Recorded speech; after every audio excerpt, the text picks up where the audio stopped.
I'm Natalie, and I started Bayfield training 20 years ago now. And I started it actually when I was delivering a presentation to the Investment Property Forum on spreadsheets, and very straightforward spreadsheets at the time.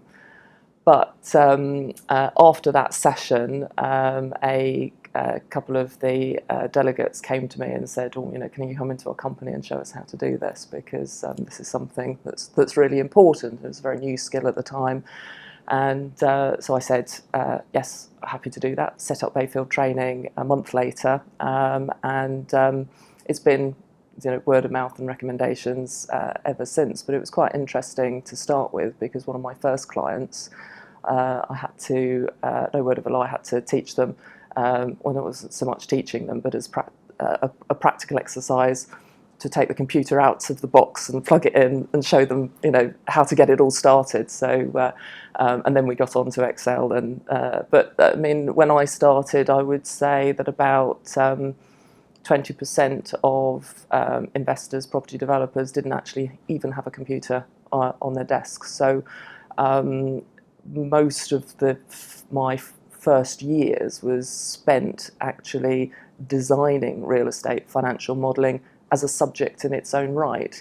So there was many brand new solutions that I had to develop in response to developers and investors saying, well, I want to model this. How do I do this? How do I measure the viability of this, and so on?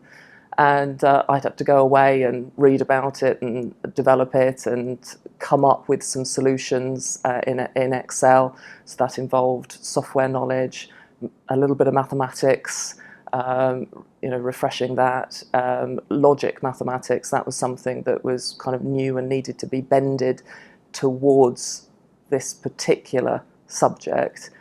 And I would go back and say, here you are, and the developers or the investors would turn around and say, well, yeah, that's very interesting, and it's interesting that the textbook says that, but this is the way we would do it. So I learnt very much from that, being able to incorporate the ranges, what it was they were really doing,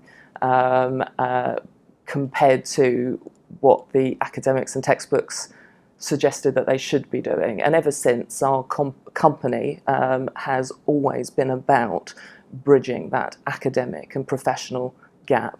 So the academics say some fabulous, interesting, exciting and very forward-thinking things. We say all of that's interesting, but we want that bit, and that bit.